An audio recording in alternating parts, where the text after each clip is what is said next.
प्यारे दर्शक बंधु, यह कथा वही सुन सकता है जिसके हृदय में न्याय के देवता भगवान शनिदेव के प्रति सच्चा भय नहीं, बल्कि गहरी श्रद्धा, धैर्य और कर्म के प्रति विश्वास हो। यदि आज आप यह कथा सुन रहे हैं तो समझ लीजिए कि स्वयं कर्म फलदाता शनिदेव ने आपको इस पावन श्रवण के लिए चुना है। शनिवार का यह पवित्र समय कोई साधारण समय नहीं होता। यह वह दिव्य घड़ी है जब शनिदेव मनुष्य के कर्मों पर विशेष दृष्टि डालते हैं, उसके धैर्य की परीक्षा लेते हैं और उचित समय आने पर उसके भाग्य को नई दिशा प्रदान करते हैं।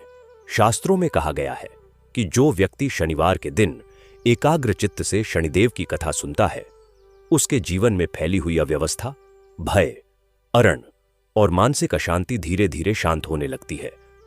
जब बार बार प्रयत्न करने के बाद भी सफलता हाथ नहीं लगती, जब सही कर्म करने पर भी जीवन कठिन प्रतीत होता है, तब शनिदेव का स्मरण भीतर से धैर्य, संयम और आत्मबल जगाता है।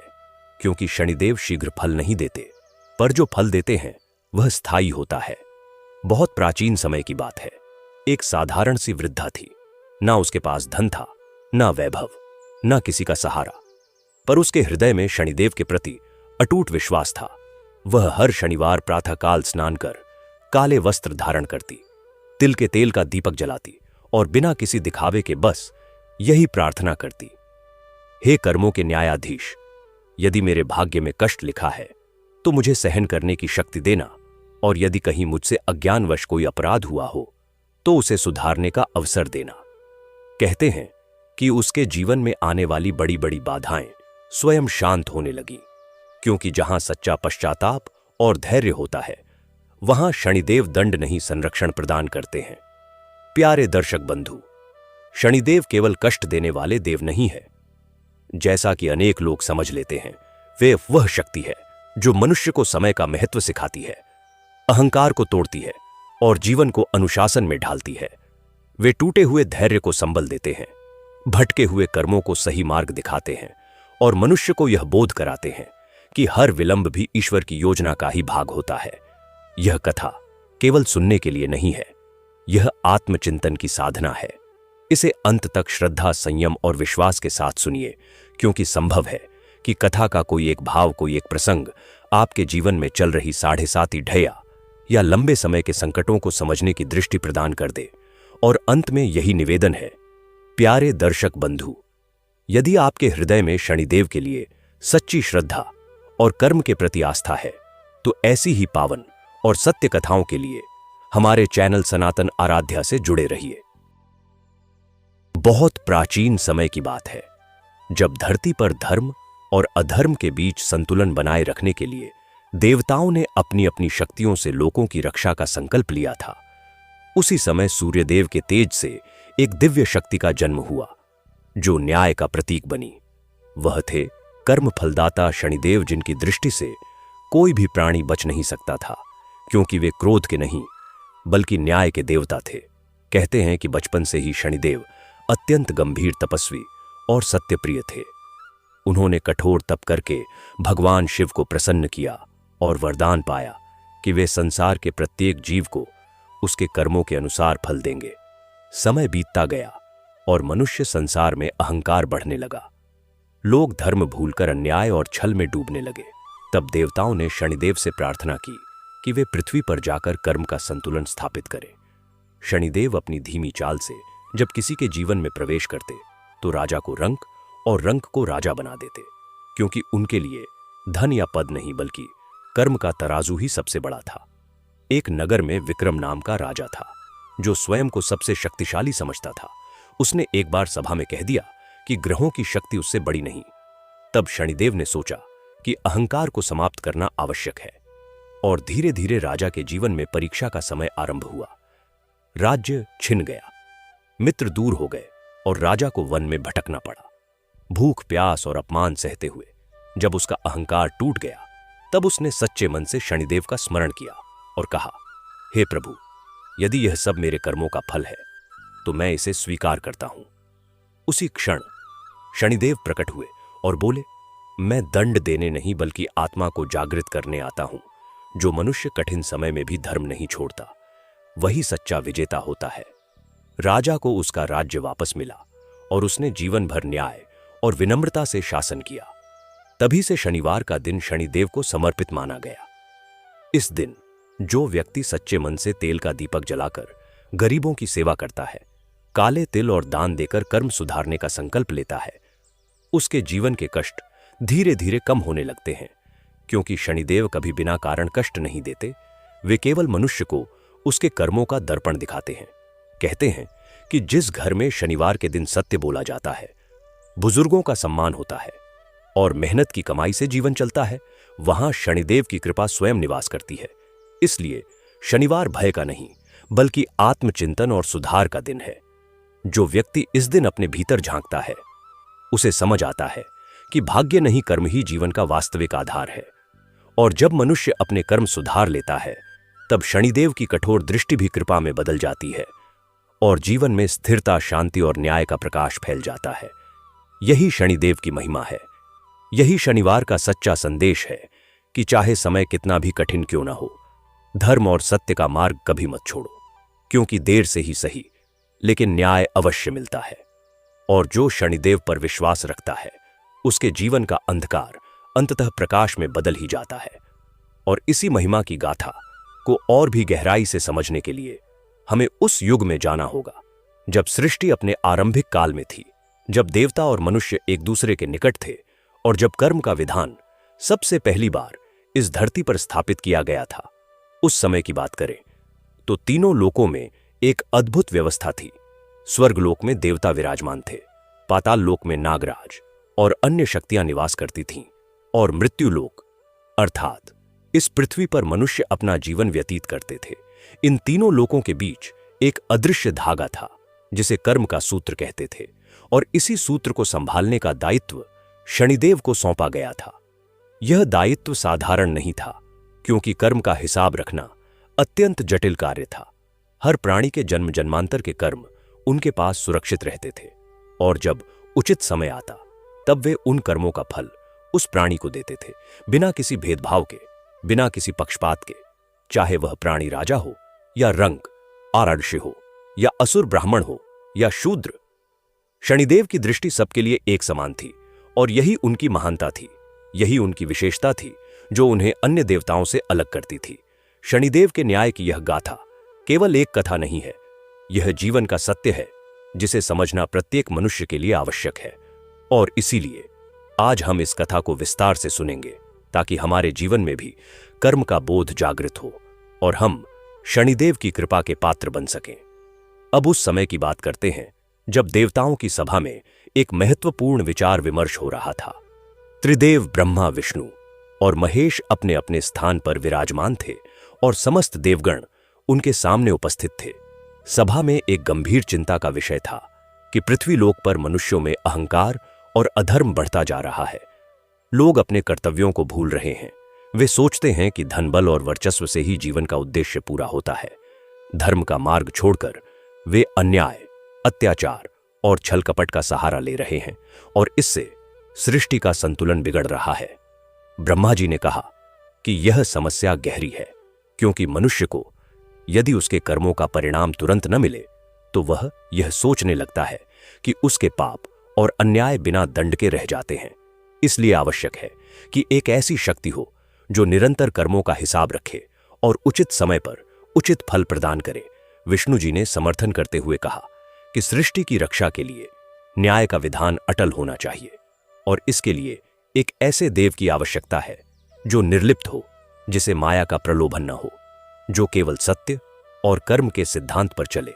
तब महादेव शिव ने मुस्कुराते हुए कहा कि ऐसी शक्ति पहले से ही हमारे बीच है, और उन्होंने शनिदेव की ओर देखा। शनिदेव, जो उस समय भी अपनी गहरी साधना में लीन थे, उन्होंने आंखें खोलीं और शांत स्वर में कहा कि वे इस दायित्व को स्वीकार करते हैं, क्योंकि न्याय ही उनका स्वभाव है और न्याय का विधान ही उनकी पूजा है। इस प्रकार शनिदेव को तीनों लोकों के कर्म फलदाता का पद प्राप्त हुआ और उन्होंने अपना कार्य आरंभ किया। अब जो बात बहुत कम लोग जानते हैं वह यह है कि शनिदेव का स्वभाव मूलतः अत्यंत दयालु और करुणामय है। वे किसी को कष्ट देने में आनंद नहीं लेते, बल्कि जब भी उन्हें किसी को कठिन समय से गुजारना पड़ता है तो वे स्वयं भी उस प्राणी के कष्ट से पीड़ित होते हैं। लेकिन उनका कर्तव्य उन्हें इससे रोकता है, क्योंकि यदि वे कर्मों का फल न दें तो सृष्टि का संतुलन ही बिगड़ जाए। एक बार की बात है कि देवर्षि नारद मुनि घूमते घूमते शनिलोक पहुंचे, जहां शनिदेव अपने नीले काले वस्त्रों में विराजमान थे। उनके हाथ में धनुष और तरकश था। उनकी आंखें गहरी थीं, जिनमें समुद्र जितनी गहराई थी। नारद मुनि ने प्रणाम करके पूछा कि हे शनिदेव, आपकी दृष्टि इतनी कठोर क्यों मानी जाती है, जबकि आप स्वयं इतने शांत और गंभीर हैं? शनिदेव ने उत्तर दिया कि नारद मुनि, दृष्टि कठोर नहीं होती, न्याय कठोर होता है, और न्याय की कठोरता ही उसकी सुंदरता है। यदि न्याय में लचीलापन आ जाए, यदि प्रेम या भय के कारण न्याय झुक जाए, तो फिर न्याय का अस्तित्व ही समाप्त हो जाता है। मेरी दृष्टि वही देखती है जो है, मेरी दृष्टि वही तौलती है जो किया गया है, और मेरी दृष्टि वही फल देती है जो उचित है। इसमें न कोई क्रूरता है, न कोई पक्षपात, यह केवल सत्य का प्रतिबिंब है। नारद मुनि ने यह सुनकर कहा कि तब तो आप वास्तव में सबसे महान न्यायाधीश हैं। और शनिदेव ने मुस्कुराते हुए कहा कि न्यायाधीश तो मैं हूं, लेकिन महान नहीं, क्योंकि महानता उनमें है जो कठिन समय में भी धर्म का साथ नहीं छोड़ते। अब इस कथा में एक और अध्याय जोड़ते हैं जो शनिदेव की महिमा को और अधिक स्पष्ट करता है। बहुत काल पहले भारत के एक सुंदर प्रदेश में, जिसे सुवर्णपुरी कहते थे, वहां एक महान व्यापारी रहता था, जिसका नाम था धनपत सेठ। धनपत सेठ बहुत धनी था। उसके पास अनगिनत सोना था, उसके गोदाम अनाज से भरे थे, उसके घर में नौकर चाकर थे, और उसकी यश कीर्ति दूर दूर तक फैली थी। लेकिन धनपत सेठ में एक बड़ा दोष था। वह अत्यंत कंजूस था और गरीबों को तुच्छ समझता था। जब कोई भूखा प्यासा उसके दरवाजे पर आता तो वह उसे भगा देता। जब कोई सहायता मांगता तो वह मुंह फेर लेता। उसकी पत्नी सुशीला बहुत दयालु थी और वह चाहती थी कि उनका धन गरीबों की भलाई में लगे, लेकिन धनपत सेठ उसकी एक न सुनता था। एक शनिवार की बात है, जब धनपत सेठ अपनी हवेली में बैठकर हिसाब किताब कर रहा था, तभी एक वृद्ध साधु उसके दरवाजे पर आया। साधु के वस्त्र मैले थे, वह बहुत थका हुआ लग रहा था और उसके हाथ में एक टूटा हुआ कमंडल था।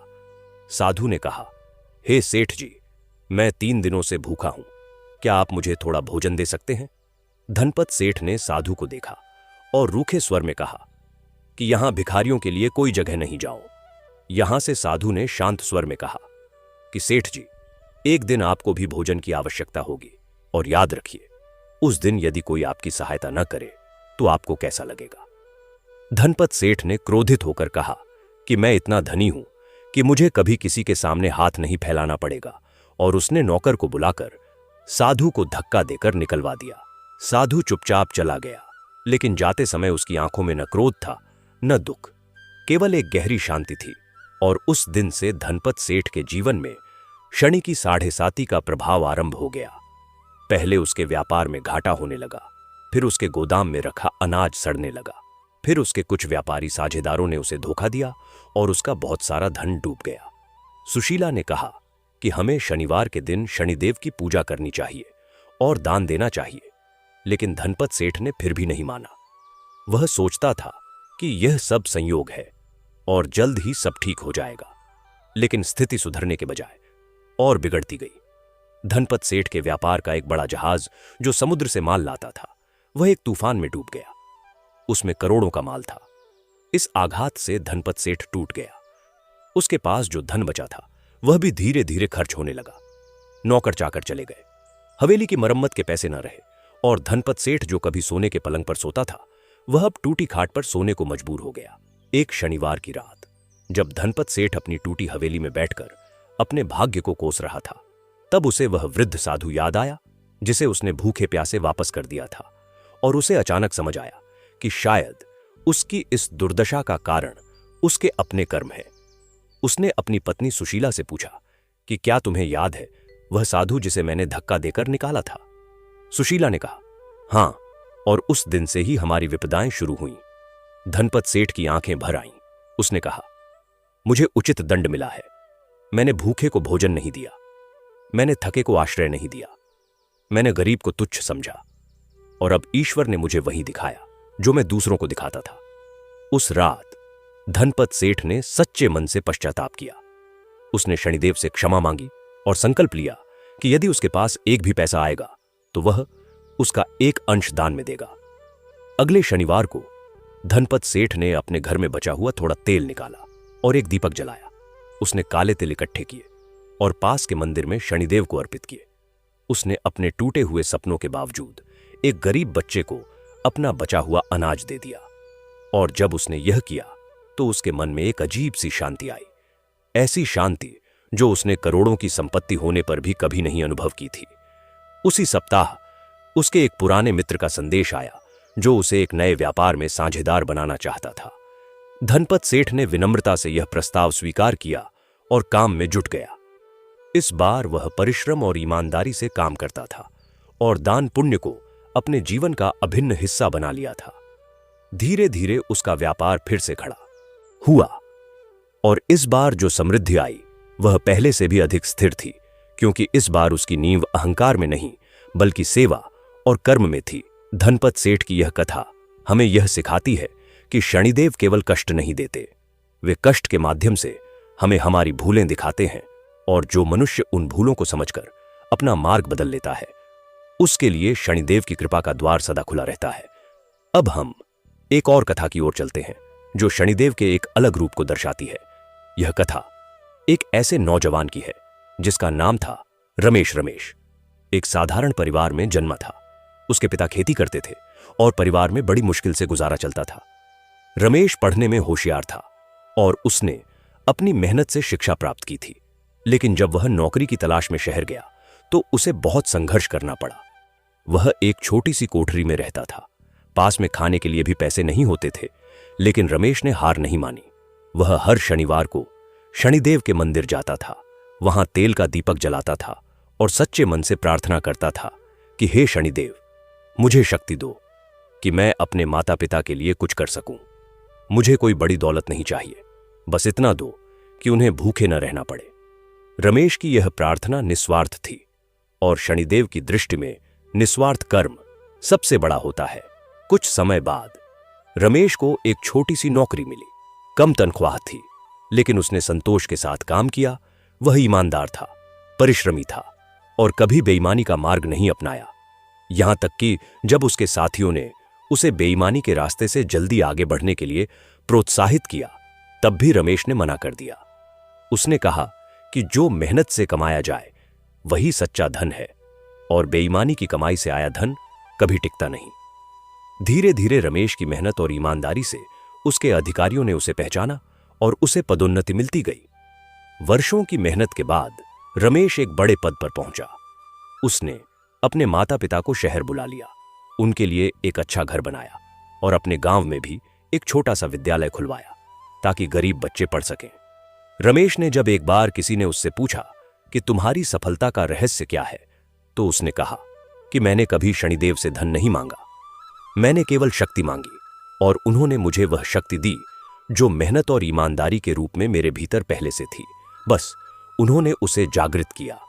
यह सुनकर सभी ने महसूस किया कि शनिदेव वास्तव में हमें वह नहीं देते जो हम चाहते हैं, वे हमें वह देते हैं जो हम अर्जित करते हैं, और जो ईमानदारी से अर्जित होता है वह टिकाऊ होता है, वह शाश्वत होता है। अब एक और कथा सुनते हैं जो शनिदेव के उस पहलू को उजागर करती है जिसे लोग अक्सर समझ नहीं पाते, और वह पहलू है उनकी करुणा। यह कथा एक गरीब विधवा मां की है जिसका नाम था कमला। कमला के पति का देहांत हो गया था और उसके 2 छोटे बच्चे थे। वह एक छोटे से गांव में रहती थी और लोगों के घरों में काम करके अपने बच्चों का पेट पालती थी। जीवन बहुत कठिन था, लेकिन कमला ने कभी हिम्मत नहीं हारी और न ही अपने बच्चों को यह महसूस होने दिया कि वे किसी से कम हैं। एक बार गांव में बहुत भीषण अकाल पड़ा, फसलें नष्ट हो गईं, लोगों के पास खाने के लिए कुछ नहीं था और कमला के पास तो पहले से ही बहुत कम था। अब वह स्थिति और भी विकट हो गई। एक शनिवार की शाम कमला के बच्चों ने कहा कि मां, आज खाने में क्या है?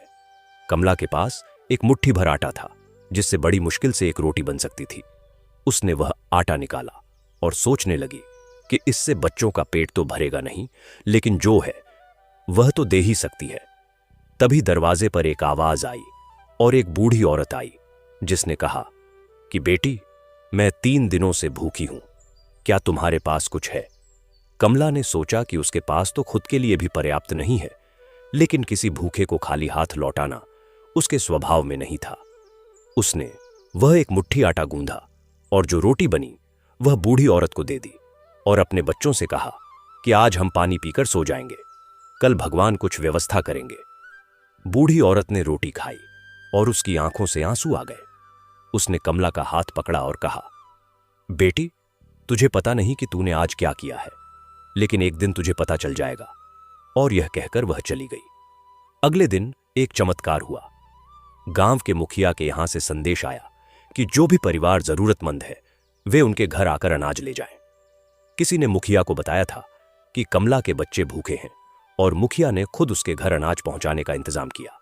इसके अलावा गांव से थोड़ी दूर एक व्यापारी का कारवां गुजरा और उसे गांव में काम करने वाले लोगों की जरूरत थी। कमला को वहां काम मिल गया और उसकी स्थिति धीरे धीरे सुधरने लगी। लोगों ने कहा कि यह तो शनिदेव की कृपा है, जो गरीब और निस्वार्थ मन से दान करे उसे शनिदेव कभी भूखा नहीं रहने देते। और यह सच भी था, क्योंकि कमला की वह एक रोटी जो उसने सबसे कठिन समय में दी थी वह शनिदेव की परीक्षा थी और कमला उस परीक्षा में उत्तीर्ण हुई। शनिदेव की महिमा अपरंपार है और उनकी कथाएं अनंत हैं। इन कथाओं में से एक कथा उस राजा विक्रमादित्य की है जो इतिहास में सबसे प्रसिद्ध राजा माने जाते हैं और जिनके जीवन में शनिदेव की साढ़े साती ने अत्यंत गहरा प्रभाव डाला था। यह कथा भारतीय साहित्य में बहुत प्रसिद्ध है और शनिदेव की महिमा को समझने के लिए इसे जानना आवश्यक है। राजा विक्रमादित्य का राज्य बहुत विशाल और समृद्ध था। उनके दरबार में नवरत्न थे जो विद्या, कला और ज्ञान के क्षेत्र में अद्वितीय थे। राजा स्वयं भी बहुत बुद्धिमान, न्यायप्रिय और वीर थे। लेकिन एक दिन एक ज्योतिषी उनके दरबार में आया और उसने बताया कि आने वाले समय में राजा की कुंडली में शनि की साढ़े साती आने वाली है और इसके प्रभाव से राजा का जीवन बहुत कठिन हो जाएगा। राजा विक्रमादित्य ने यह सुनकर हंसते हुए कहा कि मैं किसी ग्रह से नहीं डरता। मेरे पास शक्ति है, बल है और मेरे राज्य में न्याय है, इसलिए कोई भी ग्रह मुझे परेशान नहीं कर सकता। यह सुनकर दरबार में सभी ने तालियां बजाईं, लेकिन ज्योतिषी चुपचाप चला गया और उसकी आंखों में एक गहरी चिंता थी, क्योंकि वह जानता था कि शनिदेव के सामने राजा की यह अकड़ अधिक समय तक नहीं टिकेगी। और सच में ऐसा ही हुआ। धीरे धीरे राजा के जीवन में कठिनाइयां आने लगीं। पड़ोसी राज्यों ने आक्रमण किए, राज्य में बाढ़ और सूखे ने किसानों को बर्बाद किया। दरबार में षड्यंत्र होने लगे और राजा के कुछ विश्वासपात्र मंत्री भी उनके विरुद्ध हो गए। एक दिन ऐसा आया जब राजा विक्रमादित्य को अपना राज्य छोड़कर जाना पड़ा। वे अकेले जंगल में भटक रहे थे, भूखे प्यासे थकान से चूर हुए और मन में अपार पीड़ा लिए हुए थे। इस कठिन समय में उन्हें एक तेली का घर मिला। तेली ने उन्हें पहचाना नहीं और एक साधारण मजदूर समझकर काम पर रख लिया। राजा, जो कभी सोने के सिंहासन पर बैठते थे, वे अब कोल्हू चलाने का काम करने लगे। वह काम अत्यंत कठिन था। शरीर थक जाता था, पसीना बहता था और मन में सारी दुनिया की यादें आती थीं। लेकिन राजा ने हार नहीं मानी। वे काम करते रहे और अपने दुर्भाग्य को ईश्वर की इच्छा मानकर स्वीकार करते रहे। एक बार राजा विक्रमादित्य ने रात को एक सुंदर स्वप्न देखा जिसमें शनिदेव प्रकट हुए और उन्होंने कहा कि राजा, तुमने मेरी शक्ति को चुनौती दी थी, इसीलिए मुझे तुम्हें यह समय दिखाना पड़ा। लेकिन मैंने देखा है कि तुम विपत्ति में भी धर्म का साथ नहीं छोड़े। तुमने इस तेली के घर में काम किया, लेकिन तुमने कभी चोरी नहीं की, कभी छल नहीं किया, कभी अपने दुख का बोझ दूसरों पर नहीं डाला और इसीलिए अब तुम्हारा कठिन समय समाप्त होने वाला है। जागते ही राजा को उनके कुछ वफादार सैनिक मिले जो उन्हें ढूंढ रहे थे। राज्य में जनता ने विद्रोही मंत्रियों को भगा दिया था और राजा से प्रार्थना की थी कि वे वापस आएं। राजा विक्रमादित्य ने उसी दिन से शनिवार का व्रत रखा और जीवन भर शनिदेव की पूजा करते रहे। उन्होंने अपनी प्रजा को भी बताया कि शनिदेव न्यायकारी हैं और उनसे डरने की नहीं, बल्कि उनसे शिक्षा लेने की आवश्यकता है। यह कथा भारतीय संस्कृति में इतनी गहरी बैठी है कि आज भी शनिवार के दिन लोग शनिदेव का स्मरण करते हैं और उनकी उपासना करते हैं। अब हम शनिदेव की उपासना के महत्व और विधि के बारे में भी जानते हैं। शनिवार का दिन शनिदेव को समर्पित है और इस दिन किए गए सात्विक कर्मों का फल विशेष रूप से फलदायी होता है। इस दिन प्रातःकाल उठकर स्नान करके शुद्ध मन से शनिदेव का ध्यान करना चाहिए। उन्हें काला तिल, काला वस्त्र और सरसों का तेल अर्पित करना शुभ माना जाता है। इस दिन यदि संभव हो तो काले उड़द की दाल का दान करना और गरीबों को भोजन कराना अत्यंत पुण्यकारी है। शनिदेव के मंत्र जिनमें प्रमुख है ओम शम शनिश्चराय नमः का जाप करने से मन को शांति मिलती है और शनिदेव की कृपा प्राप्त होती है। इस दिन सत्य बोलना, बड़ों का सम्मान करना और किसी भी प्रकार के झूठ या छल से दूर रहना चाहिए, क्योंकि शनिदेव सत्य के पूजक हैं और जो व्यक्ति इस दिन सत्य का आचरण करता है उसे शनिदेव का विशेष आशीर्वाद प्राप्त होता है। शनिदेव की उपासना में एक और महत्वपूर्ण बात यह है कि यह केवल बाह्य अनुष्ठान नहीं है, यह आंतरिक परिवर्तन का मार्ग है। जो व्यक्ति शनिवार को केवल दीपक जलाकर अपने कर्तव्यों से मुंह फेर ले, वह शनिदेव की सच्ची पूजा नहीं करता। सच्ची पूजा तब होती है जब व्यक्ति अपने भीतर झांके, अपनी कमजोरियों को पहचाने, अपने पापों से पश्चाताप करे और आगे से बेहतर जीवन जीने का संकल्प ले। तब शनिदेव प्रसन्न होते हैं और जीवन में कल्याण होता है। अब एक और अत्यंत सुंदर और शिक्षाप्रद कथा सुनते हैं जो शनिदेव के न्याय की सूक्ष्मता को दर्शाती है। एक नगर में दो भाई रहते थे। बड़े भाई का नाम था सुरेश और छोटे का नाम था महेश। दोनों में जमीन जायदाद को लेकर विवाद हो गया और सुरेश ने छल से महेश को उसके पिता की संपत्ति से वंचित कर दिया। महेश बहुत दुखी हुआ। उसने न्यायालय का दरवाजा खटखटाया, लेकिन सुरेश के पास पैसा था और उसने न्यायालय में भी अपने पक्ष में फैसला करवा लिया। महेश जब सब जगह से निराश हुआ तो वह शनिदेव के मंदिर गया। उसने वहां बैठकर घंटों प्रार्थना की और कहा, हे शनिदेव, मुझे अपना हक नहीं मिला, मनुष्यों के न्यायालय में न्याय नहीं मिला, लेकिन मुझे विश्वास है कि आपका न्याय अटल है और आप देर से ही सही, लेकिन मेरे साथ अन्याय का हिसाब जरूर करेंगे। महेश ने अपना जीवन ईमानदारी से जीना जारी रखा। वह मेहनत करता था, छोटे छोटे काम करता था और अपने परिवार का पेट पालता था। उसने कभी बदले की भावना नहीं रखी और कभी किसी के साथ बुरा नहीं किया। उधर सुरेश अपनी संपत्ति और अपनी जीत के नशे में था। उसने सोचा कि अब वह सब कुछ जीत चुका है और जीवन सदा ऐसे ही सुखद रहेगा। लेकिन शनिदेव की दृष्टि में सुरेश का छल अंकित था और उचित समय आने पर उसका परिणाम भी आना था। कुछ वर्षों बाद सुरेश के व्यापार में एक बड़ा घोटाला उजागर हुआ। उसके साझेदारों ने उसे धोखा दिया, ठीक वैसे ही जैसे उसने अपने छोटे भाई को धोखा दिया था। संपत्ति गई, मान सम्मान गया और सुरेश, जो कभी अहंकार से भरा था, अब दर दर की ठोकरें खाने लगा। उसी दौरान उसे महेश की याद आई और उसे पश्चाताप हुआ। वह महेश के घर गया और उसने छोटे भाई से माफी मांगी। महेश ने बिना किसी द्वेष के अपने बड़े भाई को गले लगाया और कहा कि भाई, मैंने तुमसे कभी दुश्मनी नहीं रखी, क्योंकि मुझे पता था कि जो गलत करता है उसे उसका फल मिलता ही है और जो सही करता है उसके साथ भी न्याय होता है। यही शनिदेव का विधान है। इस कथा ने नगर में एक नई चेतना जगाई और लोगों ने समझा कि अन्याय से कुछ समय के लिए जीत मिल सकती है, लेकिन शनिदेव की दृष्टि से कोई नहीं बच सकता और देर से ही सही, लेकिन न्याय अवश्य होता है। अब हम शनिदेव के उस रूप की बात करते हैं जो सबसे गूढ़ और सबसे महत्वपूर्ण है, और वह है उनका वैराग्य। शनिदेव सबसे अधिक उन लोगों पर कृपा करते हैं जो वैराग्यपूर्ण जीवन जीते हैं, जो माया के जाल में नहीं फंसते, जो सांसारिक सुखों में आसक्त नहीं होते और जो अपने कर्तव्य का पालन बिना फल की चाह किए करते रहते हैं। यह वही सिद्धांत है जो गीता में भगवान कृष्ण ने अर्जुन को दिया था कि कर्म करो, फल की चिंता मत करो, और यही शनिदेव का भी मूल संदेश है। वे स्वयं वैरागी हैं, वे माया से दूर हैं और इसीलिए वे बिना किसी भेदभाव के न्याय कर सकते हैं। एक बार की बात है कि एक संत ने शनिदेव से पूछा कि आप किससे सबसे अधिक प्रसन्न होते हैं। शनिदेव ने उत्तर दिया कि जो मनुष्य अपने कर्तव्य से नहीं भागता, जो विपत्ति में भी धर्म नहीं छोड़ता, जो सुख में भी अहंकार नहीं करता और जो दूसरों की पीड़ा को अपनी पीड़ा समझता है, उससे मैं सबसे अधिक प्रसन्न होता हूं और ऐसे मनुष्य पर मेरी दृष्टि सदा कृपामयी रहती है। संत ने पूछा कि और किससे आप अप्रसन्न होते हैं। शनिदेव ने कहा कि जो मनुष्य अहंकार करता है, जो दूसरों को तुच्छ समझता है, जो बेईमानी और छल का सहारा लेता है, जो वृद्धों और निर्बलों को कष्ट देता है, और जो केवल स्वयं के सुख के लिए जीता है उससे मैं अप्रसन्न नहीं होता। मैं तो केवल उसे उसके कर्मों का परिणाम दिखाता हूं जो कि अनिवार्य है। यह सुनकर संत को समझ आया कि शनिदेव वास्तव में किसी के शत्रु नहीं हैं। वे तो कर्म के यंत्र हैं जो सृष्टि को संतुलित रखते हैं और हर प्राणी को उसके कार्यों का उचित प्रतिफल देते हैं। शनिदेव की इस महिमा को और गहराई से समझने के लिए हम एक और कथा की ओर चलते हैं। यह कथा एक आर्षकुल की है, जहां एक तपस्वी रहते थे जिनका नाम था महर्षि भृगु। महर्षि भृगु बड़े ज्ञानी थे और उन्होंने अनेक ग्रंथों की रचना की थी।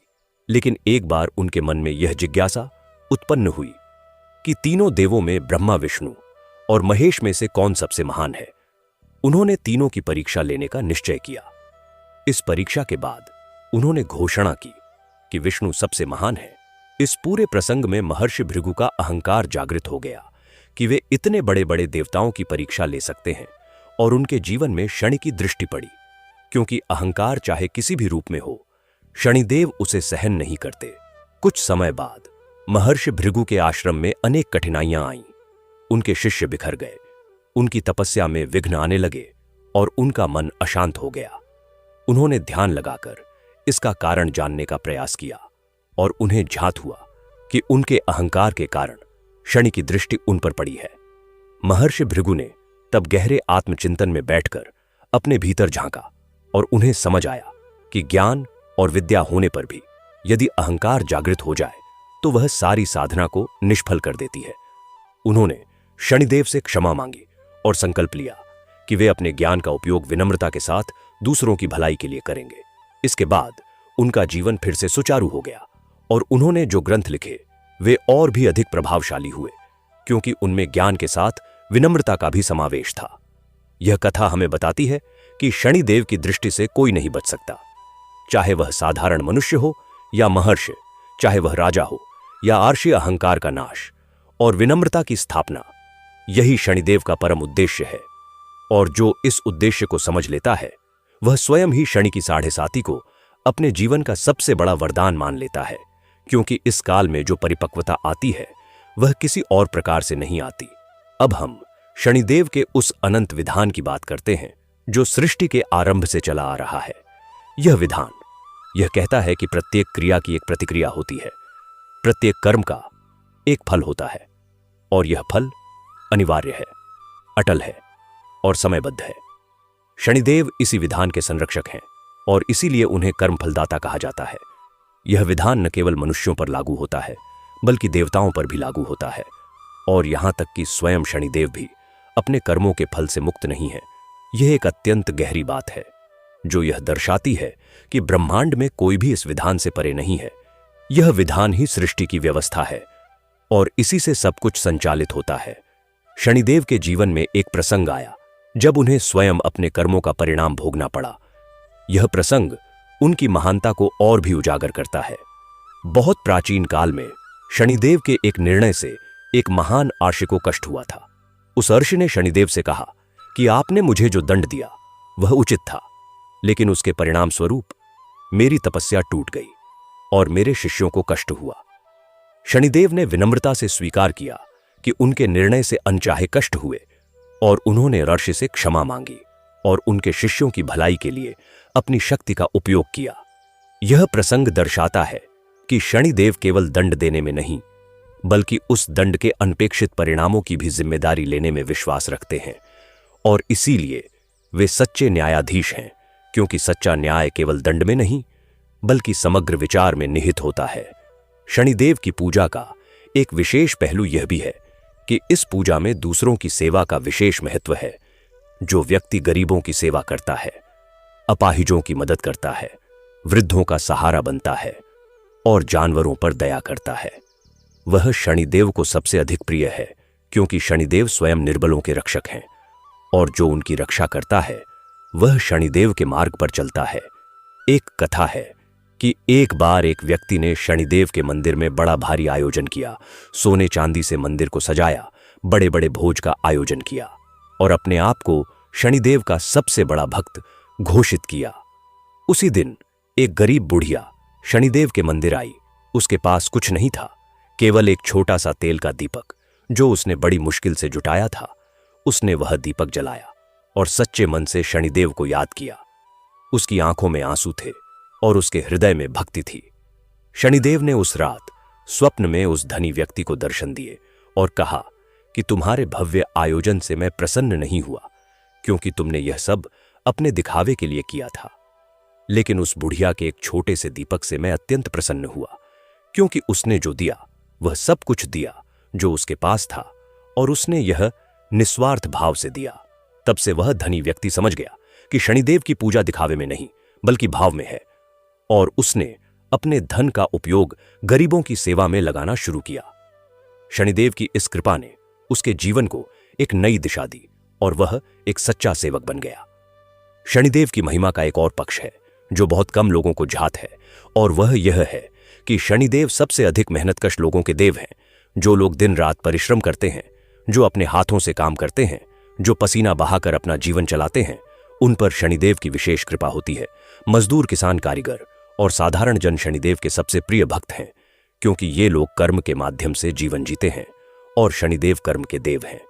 इसीलिए लोहे का काम करने वाले लोहार को शनिदेव का विशेष आशीर्वाद प्राप्त होता है। किसान जो धरती में बीज बोता है और धूप बारिश में काम करता है, वह शनिदेव को बहुत प्रिय है। और बढ़ई जो लकड़ी से उपयोगी वस्तुएं बनाता है, वह भी शनिदेव का भक्त माना जाता है। यह इसलिए है क्योंकि शनिदेव का संबंध लोहे से है।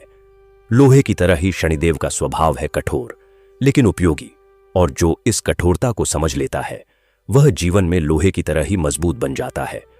अब एक ऐसी कथा सुनते हैं जो हमें यह समझाती है कि शनिदेव केवल मनुष्यों के जीवन को प्रभावित नहीं करते, बल्कि वे प्रकृति के भी संरक्षक हैं। एक बार एक राजा था जिसने अपने राज्य में अत्यधिक वनों की कटाई कराई। उसे धन चाहिए था और उसने वनों की लकड़ी बेचकर धन कमाने का निर्णय लिया। उसके मंत्रियों ने विरोध किया और कहा कि वन हमारे जीवन के आधार हैं, उनके बिना वर्षा नहीं होगी, नदियां सूख जाएंगी और प्रजा को कष्ट होगा। लेकिन राजा ने किसी की नहीं सुनी और वनों की कटाई जारी रही। कुछ ही वर्षों में वह भी हुआ जो होना था। वर्षा कम हो गई, नदियों का जल स्तर घट गया, फसलें नष्ट हो गईं और राज्य में सूखा पड़ गया।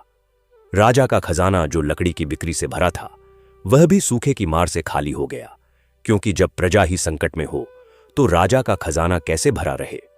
राजा को तब समझ आया कि उसने प्रकृति के साथ जो किया था वह गलत था, और यह शनिदेव का विधान था जो प्रकृति के संतुलन का भी संरक्षण करता है। राजा ने तब पश्चाताप करते हुए वृक्षारोपण का बड़ा अभियान चलाया और वर्षों की मेहनत से वन फिर से हरे भरे हुए। धीरे धीरे वर्षा भी लौटी, नदियां फिर से बहने लगीं और राज्य में फिर से हरियाली आई।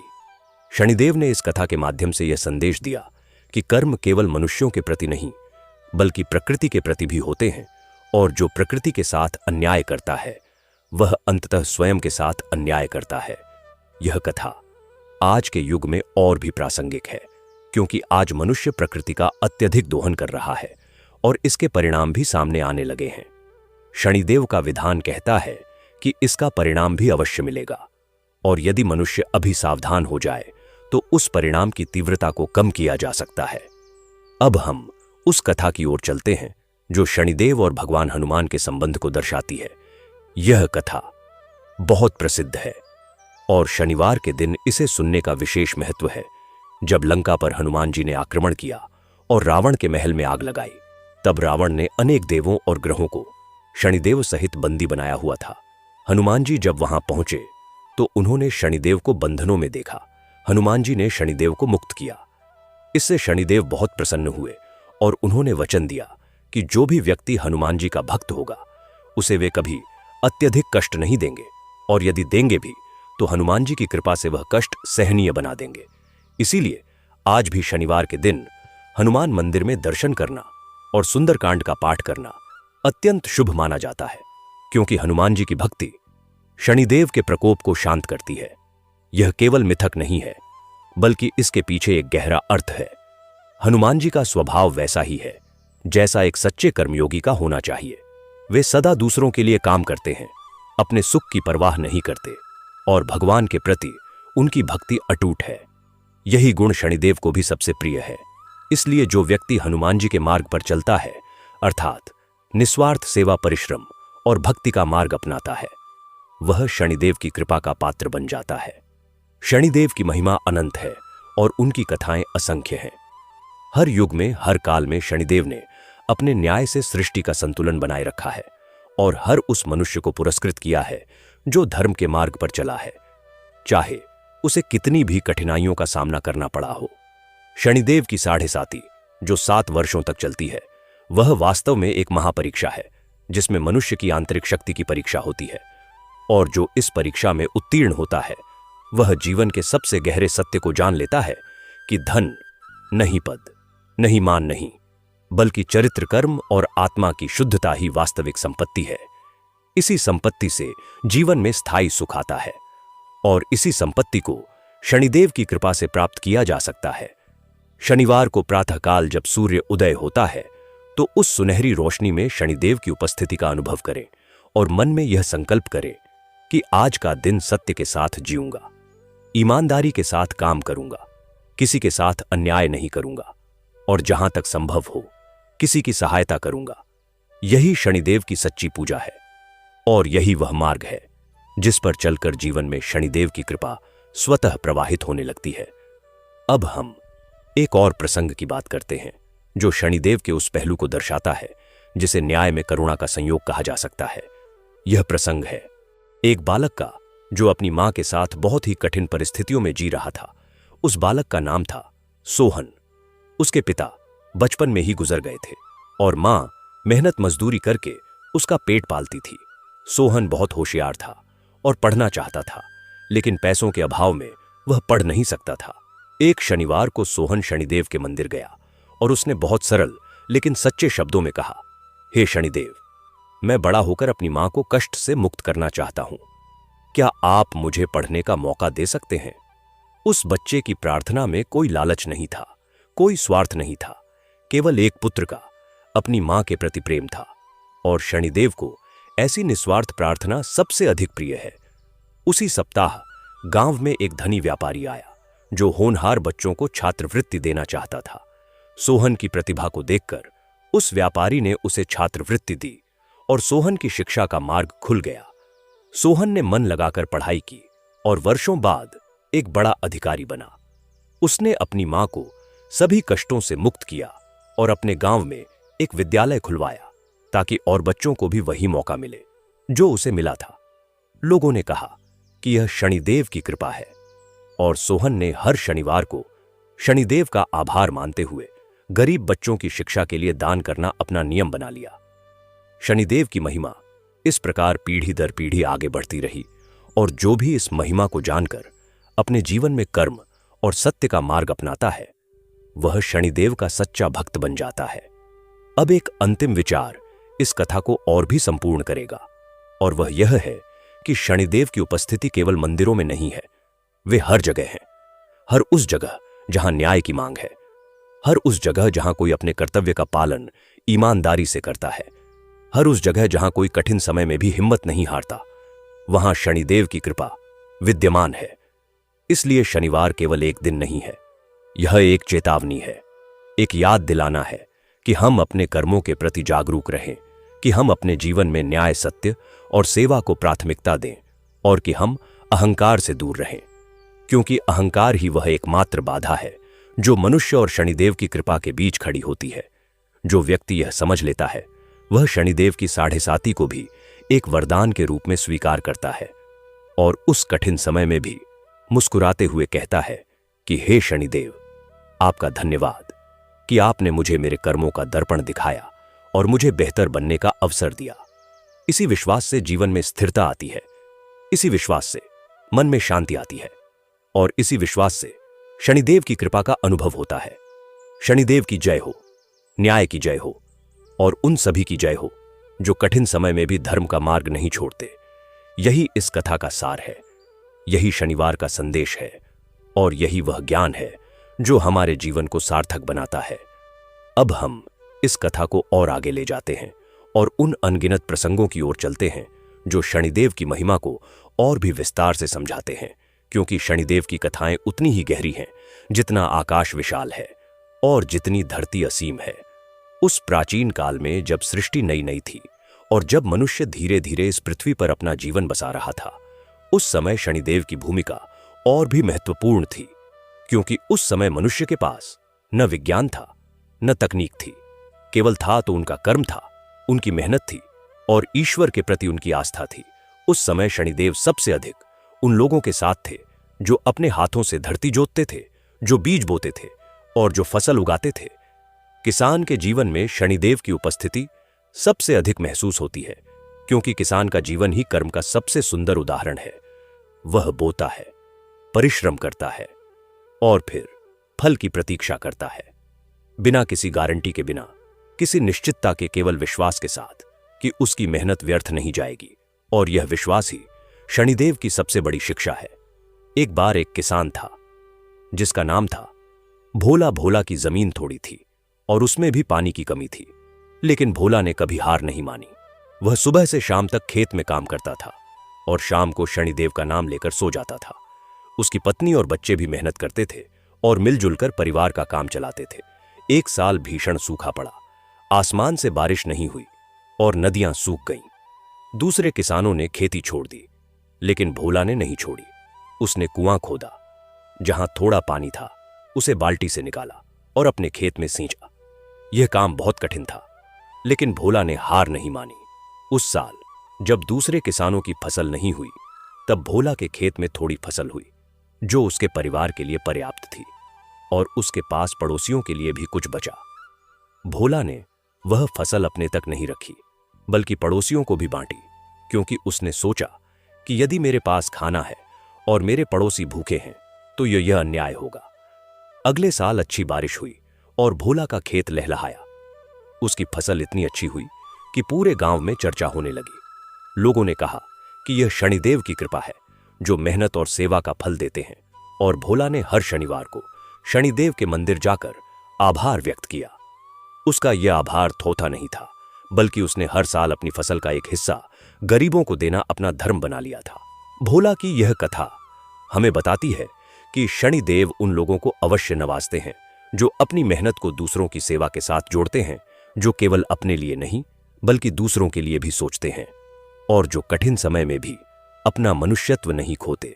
इस कथा के बाद अब हम एक और महत्वपूर्ण पहलू पर आते हैं, जो यह है कि शनिदेव और स्त्री शक्ति का संबंध क्या है। शनिदेव की मां छाया भी एक महान तपस्विनी थीं और उन्होंने अपने पुत्र को न्याय और धर्म की शिक्षा दी। इसीलिए जो स्त्री अपने परिवार की देखभाल करती है, जो मां अपने बच्चों को सत्य और कर्म की शिक्षा देती है, वह शनिदेव की सबसे बड़ी भक्त है, क्योंकि वह शनिदेव की मां छाया के पद चिन्हों पर चलती है। एक कथा है कि एक मां का पुत्र बुरी संगति में पड़ गया था। वह गलत काम करने लगा था और उसके माता पिता बहुत चिंतित थे। मां ने हर शनिवार को शनिदेव के मंदिर जाकर प्रार्थना की, हे शनिदेव, मेरे बेटे को सन्मार्ग पर लाओ। मैं जानती हूं कि उसने गलत किया है, लेकिन वह मेरा बेटा है। और मां का दिल गलत कामों का परिणाम तो स्वीकार करता है, लेकिन अपने बच्चे को बर्बाद होते देखना सहन नहीं होता। मां की यह प्रार्थना इतनी सच्ची थी कि शनिदेव ने उस पुत्र के जीवन में एक घटना घटाई जिसने उसे झकझोर दिया। एक दिन उस पुत्र के साथ एक दुर्घटना हुई जिसमें वह बाल बाल बचा, और उस घटना ने उसे सोचने पर मजबूर किया। उसे अपनी गलतियां दिखाई दी और उसे अपनी मां की याद आई, जो उसके लिए रात रात भर जागती थी और मंदिर में माथा टेकती थी। उस दिन से उस पुत्र ने अपना जीवन बदल लिया। वह सच्चा इंसान बना और अपनी मां की आंखों में जो खुशी और राहत के आंसू थे, वह उसके जीवन का सबसे बड़ा पुरस्कार था। शनिदेव ने उस मां की प्रार्थना सुनी थी और उन्होंने वह किया जो एक मां नहीं कर सकती थी। उन्होंने उस पुत्र को जीवन का सत्य दिखाया और उसे सुधरने का अवसर दिया। यह है शनिदेव की करुणा, जो कठोर लगती है लेकिन अंततः कल्याणकारी होती है। अब इस कथा के अंत की ओर बढ़ते हुए हम उस महान सत्य पर एक बार फिर विचार करते हैं जो शनिदेव का मूल संदेश है, और वह सत्य है, कर्म ही जीवन है, कर्म ही भाग्य है और कर्म ही मुक्ति का मार्ग है। जो व्यक्ति यह समझ लेता है, वह न तो शनि की 7.5 से डरता है, न किसी और ग्रह के प्रभाव से, क्योंकि वह जानता है कि उसके कर्म यदि शुद्ध हैं तो कोई भी शक्ति उसका कुछ नहीं बिगाड़ सकती, और यदि उसके कर्म अशुद्ध हैं तो कोई भी पूजा पाठ और तांत्रिक उपाय उसे बचा नहीं सकते। केवल कर्म का परिष्कार ही एकमात्र उपाय है। शनिदेव की यह महिमा इस कथा में जितनी कही गई है उससे कहीं अधिक है, क्योंकि उनकी महिमा शब्दों में समेटी नहीं जा सकती। वह तो जीवन में अनुभव करनी होती है। जब हम किसी कठिन समय से गुजरते हैं और उस समय भी धर्म का साथ नहीं छोड़ते, जब हम किसी असहाय की मदद करते हैं, जब हम सत्य बोलते हैं चाहे परिणाम कुछ भी हो, और जब हम अपने कर्तव्य का पालन करते हैं बिना फल की चिंता किए, तब हम शनिदेव की महिमा को जीते हैं और वह अनुभव किसी भी कथा से अधिक गहरा और प्रभावशाली होता है। इसीलिए आइए इस शनिवार को हम सब मिलकर संकल्प लें कि हम अपने जीवन में कर्म को प्राथमिकता देंगे, सत्य को अपना साथी बनाएंगे और शनिदेव की कृपा के पात्र बनेंगे, क्योंकि शनिदेव का आशीर्वाद उसे मिलता है जो पात्र है, और पात्रता केवल कर्म से आती है।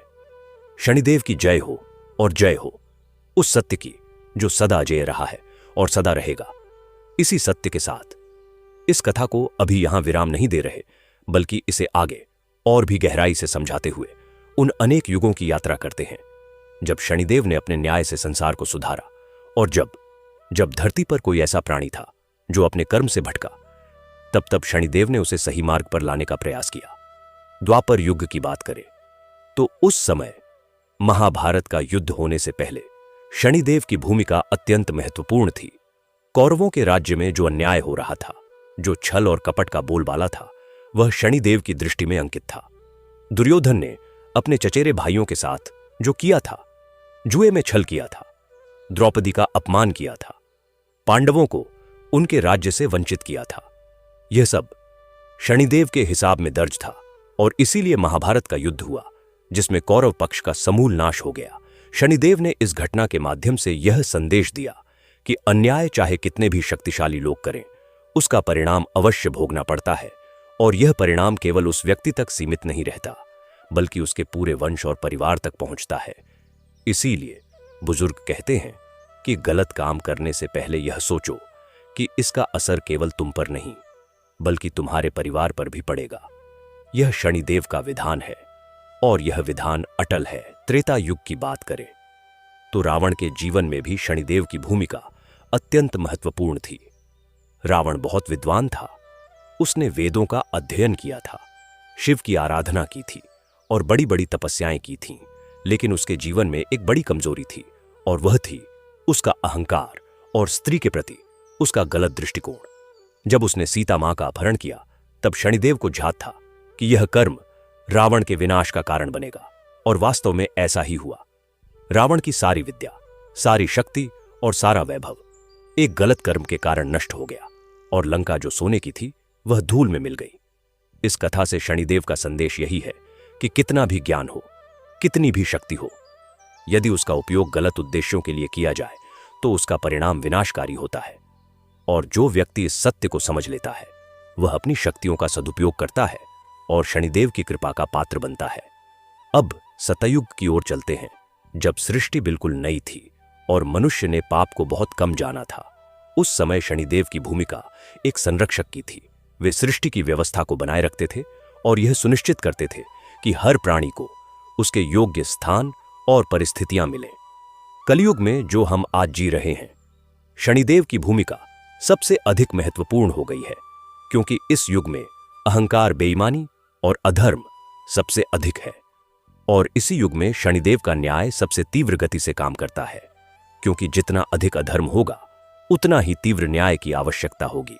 कलयुग में शनिदेव की उपासना का सबसे बड़ा लाभ यह है कि जो व्यक्ति इस युग में भी धर्म का मार्ग नहीं छोड़ता, उसे शनिदेव का विशेष आशीर्वाद मिलता है, क्योंकि इस युग में धर्म पर चलना सबसे कठिन है, और जो कठिन काम करता है उसे पुरस्कार भी अधिक मिलता है। शनिदेव की यह महिमा जितनी गाई जाए उतनी कम है, और इसीलिए शनिवार के इस पावन दिन हम सब मिलकर यह संकल्प लेते हैं कि चाहे जो भी हो, हम कर्म का मार्ग नहीं छोड़ेंगे, हम सत्य का साथ नहीं छोड़ेंगे, और हम शनिदेव के न्याय पर विश्वास रखेंगे, क्योंकि जो शनिदेव पर विश्वास रखता है उसके जीवन में देर से ही सही लेकिन प्रकाश अवश्य आता है, और वह प्रकाश स्थायी होता है। वह प्रकाश किसी भी अंधकार से नहीं बुझता, क्योंकि वह कर्म का प्रकाश है। सत्य का प्रकाश है और शनिदेव की कृपा का प्रकाश है। शनिदेव की जय हो, बोलिए शनिदेव महाराज की जय। और इसी जय घोष के साथ इस कथा को हम और आगे ले जाते हैं, क्योंकि यह कथा अभी समाप्त नहीं हुई है, यह तो अभी शुरू हुई है। और जब तक आप कहेंगे नहीं तब तक यह कथा चलती रहेगी। शनिदेव की महिमा का बखान होता रहेगा और उनके न्याय की गाथा कही जाती रहेगी, क्योंकि यही शनिवार का धर्म है और यही भक्ति का मार्ग है जो हमें शनिदेव के चरणों तक पहुंचाता है। और जहां शनिदेव के चरण हैं वहां न्याय है, शांति है और जीवन की वास्तविक सार्थकता है। अब उस कथा को आगे बढ़ाते हैं जो हमने अभी तक सुनी है और उसमें कुछ और अध्याय जोड़ते हैं जो शनिदेव की महिमा को और भी व्यापक और गहरा बनाते हैं। एक बहुत पुरानी बात है, जब एक तपस्वी आर्षि हिमालय की गुफा में बैठे थे और वे शनिदेव के स्वरूप पर ध्यान कर रहे थे, उनके मन में एक प्रश्न उठा कि शनिदेव जो इतने कठोर माने जाते हैं, वे स्वयं कैसे दिखते होंगे, उनका वास्तविक स्वरूप क्या होगा। आर्षि की यह जिज्ञासा इतनी तीव्र थी कि शनिदेव ने उन्हें दर्शन दिए और अर्षि ने जो देखा वह अत्यंत आश्चर्यजनक था। शनिदेव का रूप नील रंग का था, जो आकाश के गहरे नीले रंग जैसा था। उनकी आंखों में वह गहराई थी जो सागर में होती है। उनके हाथ में एक तराजू था जो कर्मों को तौलता था और उनके पैरों तले एक कछुआ था जो उनकी धीमी लेकिन अटल चाल का प्रतीक था। उनके वस्त्र काले थे जो अज्ञान के अंधकार को हरने वाले थे और उनके सिर पर एक मुकुट था जो न्याय के सर्वोच्च स्वरूप का प्रतीक था। आर्षि ने यह स्वरूप देखकर शनिदेव से पूछा कि आप इतने गंभीर क्यों हैं? क्या आपको कभी आनंद नहीं आता? शनिदेव ने मुस्कुराते हुए कहा कि आनंद तो मुझे तब आता है जब कोई मनुष्य अपनी भूल को समझता है और उससे सीखकर बेहतर बन जाता है, जब कोई विपत्ति में भी मुस्कुराता है, जब कोई असहाय की मदद करता है। तब मेरे मन में जो आनंद होता है वह किसी भी देव के आनंद से कम नहीं है। आर्षि को यह सुनकर समझ आया कि शनिदेव का गांभीर्य उनकी गहराई का प्रतीक है। वे उथले नहीं हैं, वे किसी सतह पर नहीं जीते, वे जीवन की गहराई को समझते हैं और इसीलिए वे इतने प्रभावशाली हैं। अब एक ऐसी कथा सुनते हैं जो यह दर्शाती है कि शनिदेव का न्याय कभी कभी उस व्यक्ति के पक्ष में भी होता है जो समाज में कमजोर और उपेक्षित है। यह कथा एक ऐसे समाज की है जहां जाति के आधार पर भेदभाव होता था। उस समाज में एक ऐसे व्यक्ति की बात है जिसे समाज के ऊंचे लोग तुच्छ समझते थे, लेकिन उसका हृदय बहुत शुद्ध था। वह मेहनत करता था, ईमानदारी से जीता था और जो भी उसके पास था उसे दूसरों के साथ बांटता था। शनिदेव की दृष्टि में जाति का कोई महत्व नहीं था, उनके लिए केवल कर्म का महत्व था और उस व्यक्ति के कर्म शुद्ध थे। इसीलिए शनिदेव ने उसके जीवन में ऐसी परिस्थितियां बनाई कि वह आगे बढ़ा, उसकी मेहनत को पहचान मिली और उसने वह मुकाम हासिल किया जो उच्च जाति के कई लोगों को नसीब नहीं था। समाज ने देखा और चकित रह गया और लोगों ने समझा कि शनिदेव जाति नहीं कर्म देखते हैं और जो कर्म में श्रेष्ठ है वही वास्तव में श्रेष्ठ है। यह कथा आज के समाज में भी उतनी ही प्रासंगिक है, क्योंकि आज भी समाज में अनेक प्रकार के भेदभाव होते हैं और शनिदेव का संदेश आज भी वही है कि केवल कर्म ही मनुष्य की वास्तविक पहचान है। शनिदेव की महिमा को और गहराई से समझने के लिए हम उनके उस संबंध पर भी ध्यान देते हैं जो उनका सूर्यदेव के साथ है। सूर्यदेव शनिदेव के पिता हैं और पिता पुत्र के इस संबंध में भी बहुत कुछ सीखने को है। सूर्यदेव जो ऊर्जा और प्रकाश के देव हैं, वे तीव्र और सक्रिय हैं, जबकि शनिदेव जो धीमे और गंभीर हैं, वे सब्र और स्थिरता के प्रतीक हैं। पिता और पुत्र के बीच यह स्वभावगत अंतर ही जीवन का संतुलन सिखाता है। हमें जीवन में कभी सूर्य की तरह तेज और सक्रिय होना होता है और कभी शनि की तरह धैर्यवान और स्थिर होना होता है। जो व्यक्ति इन दोनों गुणों को अपने जीवन में संतुलित करता है वह सबसे सफल होता है। इसीलिए शनिदेव की उपासना करते समय हमें यह भी ध्यान रखना चाहिए कि कर्म के साथ साथ धैर्य भी आवश्यक है, मेहनत के साथ साथ प्रतीक्षा भी आवश्यक है और सक्रियता के साथ साथ स्थिरता भी आवश्यक है। यह संतुलन ही जीवन को सुंदर और सार्थक बनाता है। अब इस कथा में एक और मनोरम प्रसंग जोड़ते हैं जो हमें यह समझाता है कि शनिदेव के 7 वर्षों की साढ़े साती वास्तव में क्या होती है और इसे कैसे समझदारी से पार किया जा सकता है। साढ़े साती वह काल है जब शनि का गोचर जन्म राशि से पहले की राशि पर, वर्तमान राशि पर और अगली राशि पर होता है। यह 2.5 वर्ष का होता है और कुल 7.5 वर्ष का होता है। इस काल में व्यक्ति के जीवन में अनेक परिवर्तन आते हैं, कुछ कठिनाइयां आती हैं, लेकिन इसके साथ साथ यह काल आत्मचिंतन और आत्म सुधार का भी काल होता है।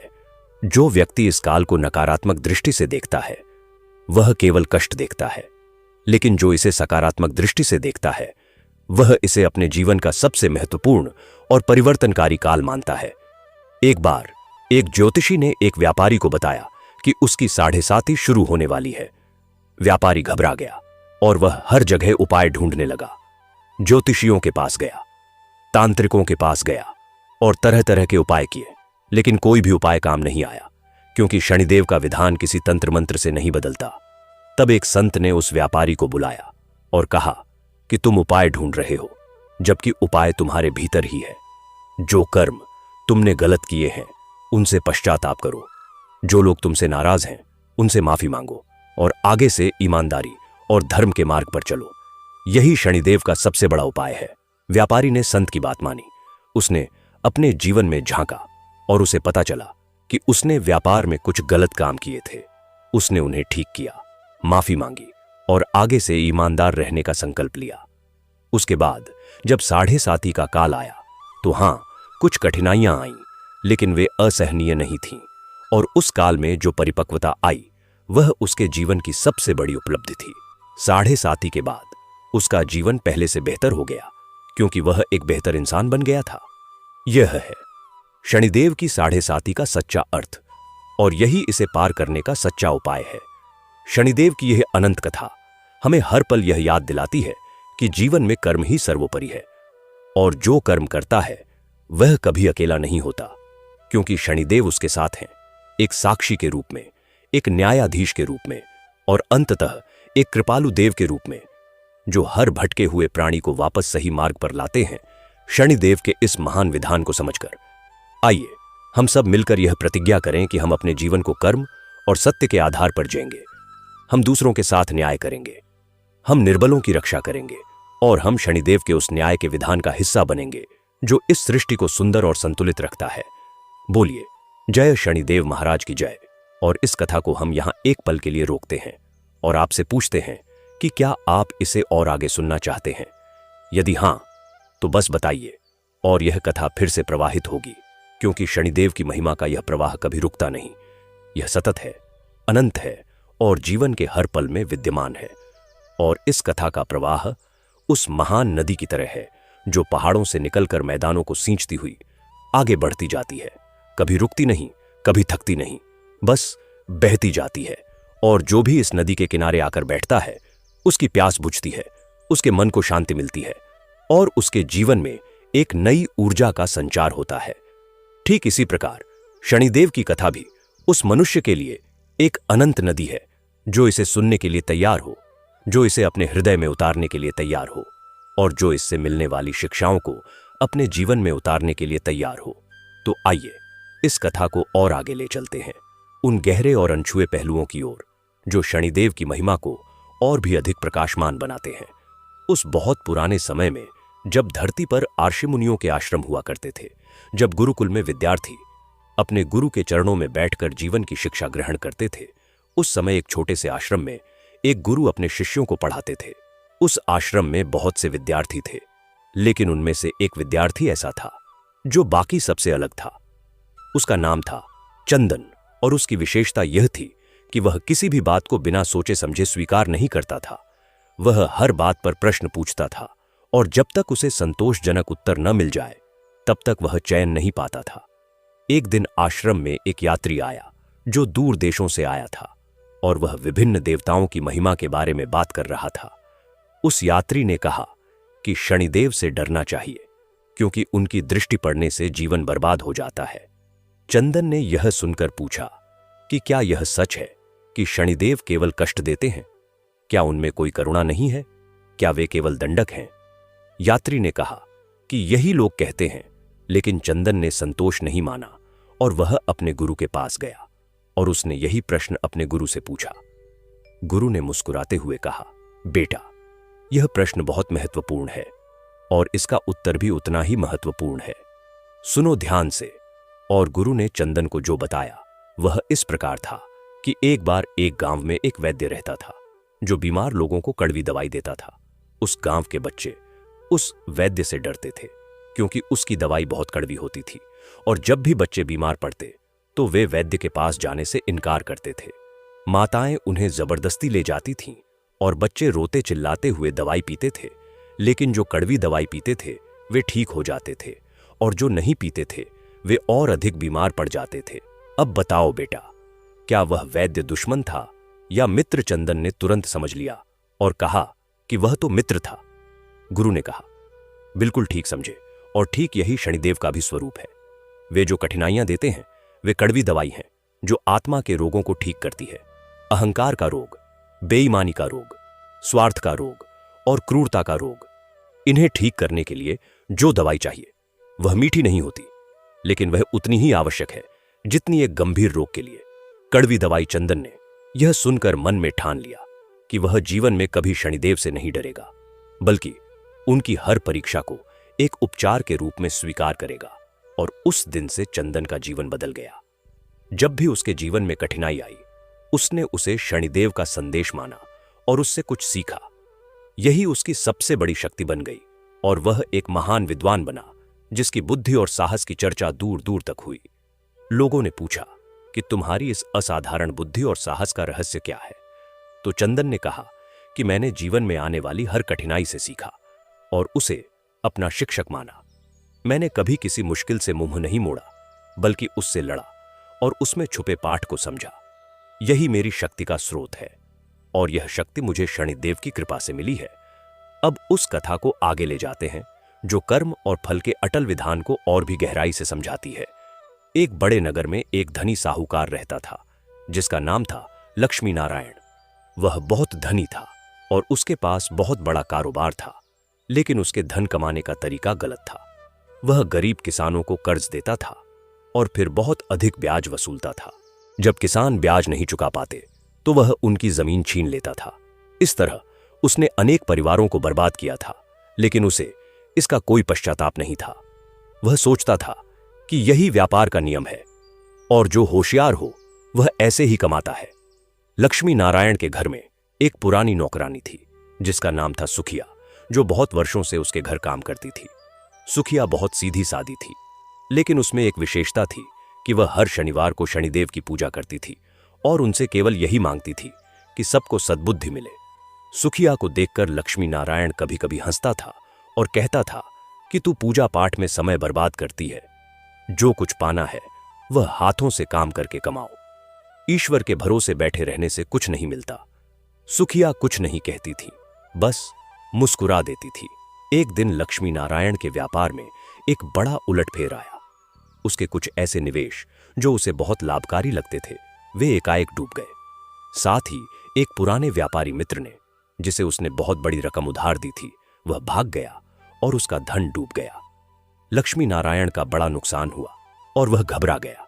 उसने तरह तरह के उपाय किए, लेकिन जैसे जैसे वह उपाय करता वैसे वैसे नुकसान और बढ़ता जाता।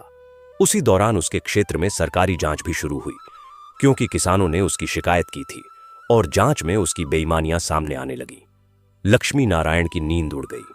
वह रात रात भर जागता रहता था और सोचता था कि यह सब कैसे हुआ। उसी रात उसे अपनी मां की याद आई, जो बहुत धार्मिक थीं और हमेशा कहती थीं कि बेटा जो गलत तरीके से कमाते हैं उसे एक दिन वापस करना ही पड़ता है। मां की याद के साथ साथ उसे उन किसानों के चेहरे याद आए जिनकी जमीन उसने छीनी थी, जिनके बच्चे भूखे रहे थे, जिनकी स्त्रियां रोई थीं। उन चेहरों ने उसे अंदर से तोड़ दिया और पहली बार उसे सच्चा पश्चाताप हुआ। वह उठा और सुखिया के पास गया, जो उस समय भी शनिदेव के सामने दीपक जलाए बैठी थी। लक्ष्मी नारायण ने सुखिया से कहा कि आज मुझे बताओ कि तुम हर शनिवार किस लिए पूजा करती हो। सुखिया ने कहा कि सेठ जी, मैं शनिदेव से न धन मांगती हूं न पद मांगती हूं। मैं बस यही मांगती हूं कि जो भी गलत है वह सुधरे, जो अन्याय है वह मिटे और जो सत्य है वह विजयी हो। और मैं अपने लिए बस यह मांगती हूं कि मेरे हाथ ऐसे काम न करें जिनसे किसी को तकलीफ हो। लक्ष्मी नारायण यह सुनकर चुप हो गया और उसकी आंखों से आंसू बह निकले। उस रात उसने एक बड़ा निर्णय किया। अगले दिन उसने उन सभी किसानों को बुलाया जिनकी जमीन उसने छीनी थी, और उसने वे जमीनें वापस कर दी। उसने जो अनुचित ब्याज वसूला था उसे भी लौटाने का प्रबंध किया। उसकी संपत्ति इससे और घट गई, लेकिन उसके मन में जो बोझ था वह हल्का हुआ, और उस हल्केपन में उसे एक अजीब सी शांति मिली जो उसने कभी इतने धन में भी नहीं पाई थी। धीरे धीरे सरकारी जांच में भी उसे राहत मिली, क्योंकि जिन किसानों ने शिकायत की थी उन्होंने अपनी जमीन और धन वापस मिलने पर शिकायत वापस ले ली। लक्ष्मी नारायण ने अपना व्यापार नए सिरे से और ईमानदारी से शुरू किया। इस बार धन कम था, लेकिन नींव मजबूत थी, और धीरे धीरे उसका व्यापार फिर से बढ़ा। इस बार उसकी समृद्धि में किसी का आंसू नहीं था, किसी की बद्दुआ नहीं थी, और इसीलिए यह समृद्धि टिकाऊ थी। लक्ष्मी नारायण ने अपने जीवन के इस अनुभव को याद करते हुए एक बार कहा था कि शनिदेव ने मुझसे जो छीना वह मेरा नहीं था, और जो उन्होंने मुझे दिया वह सच्चा था। उनका धन्यवाद कि उन्होंने मुझे समय पर जगाया, नहीं तो मेरी आत्मा उस अंधेरे में और गहरी उतरती जाती जिसमें मैं डूब रहा था। यह कथा केवल एक व्यक्ति की नहीं है, यह उन सभी मनुष्यों की कथा है जो किसी न किसी मोड़ पर जीवन में गलत रास्ते पर चले जाते हैं, और शनिदेव उन्हें वापस लाने का काम करते हैं, कभी कोमलता से, कभी कठोरता से, लेकिन हमेशा प्रेम के साथ। क्योंकि जो बच्चे को गलत करते देख चुप रहे वह माता पिता प्रेमी नहीं हो सकते, और शनिदेव तो सृष्टि के माता पिता जैसे हैं जो हर प्राणी की परवाह करते हैं। अब एक ऐसे प्रसंग पर आते हैं जो बहुत ही सूक्ष्म और गहरा है, और जो शनिदेव के उस पहलू को दर्शाता है जिसे बहुत कम लोग समझ पाते हैं। यह पहलू है शनिदेव का मौन, उनका गांभीर्य, उनकी वह चुप्पी जो 1000 शब्दों से अधिक बोलती है। शनिदेव बहुत कम बोलते हैं, लेकिन जब बोलते हैं तो उनके एक एक शब्द में अनंत अर्थ होता है। उनका मौन भी एक संदेश होता है जो यह कहता है कि सृष्टि का संचालन शोरगुल से नहीं, बल्कि शांत और दृढ़ नियमों से होता है। एक बार एक व्यक्ति था जो बहुत अधिक बोलता था। वह हर जगह अपनी बड़ाई करता था, अपनी उपलब्धियों का बखान करता था, और दूसरों को नीचा दिखाने में उसे आनंद आता था। लोग उससे थक जाते थे, लेकिन वह नहीं रुकता था, क्योंकि उसे लगता था कि अधिक बोलने से ही दुनिया में उसकी धाक जमती है। एक शनिवार की बात है, वह भी शनिदेव के मंदिर आया, और वहां उसने ऊंचे स्वर में शनिदेव की प्रशंसा में भजन गाने शुरू किए, और अपने कर्मों का बखान करने लगा कि मैंने इतना दान किया, मैंने इतनी पूजा की, मैंने इतने व्रत रखे। उस दिन मंदिर में और भी लोग थे, और उनमें से एक वृद्ध था जो बहुत शांत था। उसने कोई भजन नहीं गाया, कोई आडंबर नहीं किया, वह बस चुपचाप बैठकर मन ही मन शनिदेव का स्मरण करता रहा। उस रात उस वृद्ध को शनिदेव के दर्शन हुए, और अगले दिन उस शोर मचाने वाले व्यक्ति के जीवन में एक ऐसी घटना घटी जिसने उसे चुप करा दिया। उसके किसी करीबी ने उसे सार्वजनिक रूप से उसकी एक बड़ी गलती याद दिलाई, और उसे वह शर्मिंदगी उठानी पड़ी जो उसने कभी सोची भी नहीं थी। उस दिन उसे समझ आया कि जो मुंह से बहुत कुछ बोलता है और कर्म से कम करता है, शनिदेव उसे एक दिन उसी के शब्दों से आईना दिखाते हैं। उस घटना के बाद वह व्यक्ति बदल गया। वह कम बोलने लगा और अधिक करने लगा। उसने समझ लिया कि कर्म की भाषा ही वह भाषा है जिसे शनिदेव समझते हैं, और शब्दों का आडंबर शनिदेव को प्रभावित नहीं करता, बल्कि कभी कभी यह अहंकार का ही दूसरा रूप होता है जो शनिदेव को प्रिय नहीं है। इस कथा से यह शिक्षा मिलती है कि शनिदेव की पूजा बाहरी आडंबर में नहीं, बल्कि आंतरिक भाव में है। जो मनुष्य मौन रहकर अपने कर्म करता है, जो बिना दिखावे के दूसरों की सेवा करता है, वह शनिदेव को सबसे अधिक प्रिय है, और शनिदेव की कृपा उस पर सबसे अधिक बरसती है। अब एक और प्रसंग की ओर चलते हैं जो यह बताता है कि शनिदेव का संबंध समय से कितना गहरा है। शनिदेव को काल का प्रतीक भी माना जाता है, क्योंकि समय ही सबसे बड़ा न्यायाधीश है। समय ही बताता है कि कौन सा कार्य सही था, और कौन सा गलत समय ही दिखाता है कि किसके कर्म फलदायी थे और किसके नहीं। शनिदेव और काल का यह संबंध बहुत गहरा है, और इसे समझने के लिए एक बहुत सुंदर उदाहरण है। एक बगीचे में एक माली काम करता था। वह बीज बोता था, पानी देता था, खाद डालता था, लेकिन फूल एक दिन में नहीं खिलते थे। उसे महीनों इंतजार करना पड़ता था, और उस इंतजार में कभी कभी उसे संदेह होता था कि शायद बीज खराब थे या शायद मिट्टी उपजाऊ नहीं है। लेकिन वह माली मेहनत करता रहता था, और एक दिन जब फूल खिलते थे तो उसकी सारी मेहनत सार्थक हो जाती थी। उस सुगंध में, उन रंगों में, उस सौंदर्य में माली के वे सभी दिन समाये होते थे जब उसने धैर्य के साथ प्रतीक्षा की थी। ठीक इसी प्रकार शनिदेव का न्याय भी तुरंत नहीं मिलता। वह समय लेता है, क्योंकि अच्छे कर्मों को पकने में समय लगता है, जैसे अच्छे फल को पकने में समय लगता है। और जो व्यक्ति इस प्रतीक्षा को समझता है वह कभी निराश नहीं होता। वह जानता है कि उसके सत्कर्मों के फूल अपने समय पर अवश्य खिलेंगे और उनकी सुगंध से उसका जीवन महक उठेगा। इसी सत्य को एक गरीब बुनकर की कथा से और समझते हैं। उस बुनकर का नाम था रामू और वह एक छोटे से गांव में रहता था। वह बहुत कुशल बुनकर था और उसके हाथों से बनी साड़ियां और कपड़े अत्यंत सुंदर होते थे। लेकिन उसके आसपास के व्यापारी उसे उचित मूल्य नहीं देते थे। वे उसके कपड़े सस्ते में खरीदते और बाजार में महंगे बेचते, और रामू मेहनत करके भी गरीब रहता था। रामू के पड़ोसियों ने उससे कहा कि तुम इन व्यापारियों से लड़ो, अपना हक मांगो। लेकिन रामू ने कहा कि मेरा काम अच्छे कपड़े बनाना है, मेरे हाथ लड़ने के लिए नहीं, बुनने के लिए हैं, और जो मेरा है वह मुझे मिलेगा अपने समय पर। रामू ने बिना किसी से लड़े अपना काम जारी रखा। वह हर शनिवार को एक छोटी सी साड़ी बुनकर उसे शनिदेव के मंदिर में चढ़ाता था। यह साड़ी वह बाजार में नहीं बेचता था, बल्कि यह उसकी श्रद्धा की भेंट होती थी। मंदिर के पुजारी उस साड़ी को गरीब महिलाओं को दे देते थे, और इस तरह रामू की मेहनत और श्रद्धा दोनों एक साथ कसी सेवा का रूप ले लेते थे। एक दिन एक बड़े शहर से एक व्यापारी आया जो कपड़े का बड़ा काम करता था। वह गांव गांव घूमकर अच्छे कारीगरों को ढूंढता था। उसने रामू के कपड़े देखे और दंग रह गया।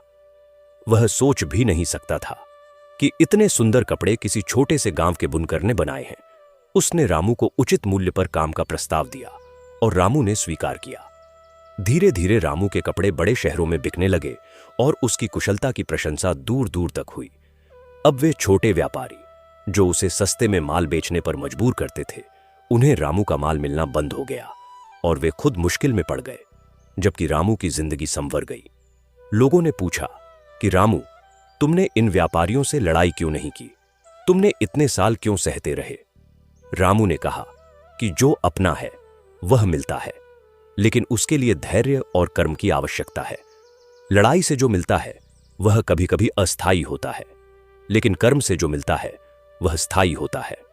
और शनिदेव मेहनत और धैर्य के देवता हैं, इसीलिए उनकी कृपा उन पर ही आती है जो बिना शोर मचाए, बिना दूसरों को कोसे अपना काम करते रहते हैं। रामू की यह बात सुनकर उसके गांव के अनेक लोगों ने अपने जीवन में बदलाव किए और उन्होंने समझा कि शनिदेव का विधान किसी को नहीं छोड़ता। जो अच्छा करता है उसे अच्छा मिलता है, और जो बुरा करता है उसे उसका बदला भी मिलता है। केवल समय का इंतजार करना पड़ता है। इस कथा के बाद अब हम उस विशेष प्रसंग पर आते हैं जो बहुत ही हृदयस्पर्शी है और जो यह दर्शाता है कि शनिदेव केवल मनुष्यों के देव नहीं हैं, वे सभी प्राणियों के देव हैं। यहां तक कि पशु पक्षियों को भी शनिदेव की कृपा प्राप्त होती है। एक बार एक व्यक्ति था जो जंगल में शिकार करने जाता था और पशुओं को अनावश्यक रूप से मारता था। वह केवल मनोरंजन के लिए शिकार करता था, न कि भोजन के लिए। एक दिन जंगल में वह एक हिरनी का पीछा कर रहा था जो अभी अभी मां बनी थी, और उसके छोटे छोटे बच्चे घास में छिपे थे। उस व्यक्ति ने हिरनी पर निशाना साधा, लेकिन उसी क्षण उसके हाथ थरथराने लगे और उसकी दृष्टि धुंधली हो गई। वह कुछ देख नहीं पा रहा था और उसे एक आवाज सुनाई दी जो कह रही थी कि जो मां के बच्चों को अनाथ करता है उसे भी उसी का अनुभव होगा। वह व्यक्ति डर गया और जंगल से वापस आ गया। उस रात उसे स्वप्न में शनिदेव दिखाई दिए और उन्होंने कहा कि प्रत्येक प्राणी का जीवन मूल्यवान है, और जो बिना आवश्यकता के किसी प्राणी का जीवन लेता है वह प्रकृति के विधान का उल्लंघन करता है और इसका परिणाम भोगना पड़ता है। उस दिन के बाद उस व्यक्ति ने शिकार करना बंद कर दिया और वह पशुओं की सेवा करने लगा। उसने एक छोटा सा गौशाला बनाया जहां घायल और बीमार पशुओं की देखभाल होती थी, और उसके इस काम से उसके जीवन में एक नई संतुष्टि आई जो पहले कभी नहीं थी। शनिदेव ने उसे यह शिक्षा दी कि करुणा केवल मनुष्यों तक सीमित नहीं होनी चाहिए, बल्कि समस्त जीवों के प्रति होनी चाहिए, और जो समस्त जीवों के प्रति करुणा रखता है वह प्रकृति के सबसे बड़े नियम का पालन करता है, जो कि शनिदेव का ही नियम है। अब एक और प्रसंग की ओर चलते हैं जो युवाओं के लिए विशेष रूप से प्रासंगिक है। एक युवक था जो बहुत प्रतिभाशाली था, लेकिन उसे जल्दी सफलता चाहिए थी। वह सोचता था कि यदि एक बार धन आ जाए तो बाकी सब ठीक हो जाएगा।